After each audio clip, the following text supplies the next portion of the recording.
Alhamdulillah baru balik 23 Julai lepas. Musim panas mencabar, perlu mental dan fizikal lah. Macam dah sebut dah selalu dah. Topi, cermin mata hitam, face mask bawa setiap kali ulang alik ke masjid. Ni benda yang selalu saya ulang dah. Antara feedback ni. Tengok topi tak kira topi ada topi bulat, ada topi cap ke hat ke. Pakai yang mana bersesuaian. Sebab apa? Sebab nak jaga daripada panas. Lepas tu spek hitam. Spek hitam ni pakailah apa brand pun tak ada masalah. Yang penting pakai spek yang bersesuaian. Jangan pakai spek yang cerah sangat tu. Nak macam ni, ni ada kat beg guni.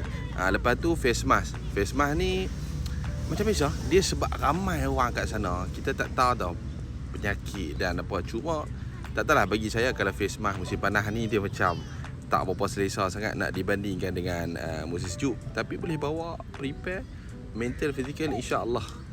Yang paling penting minum air zam-zam bagi banyak-banyak. InsyaAllah kalau siapa ada preparation mental fizikal, dia akan rasa best sangat. Walaupun musim panas. Panas at the best dia, sejuk dia ada best dia. Okay, moga dipermudahkan. Jangan lupa like, comment dan share.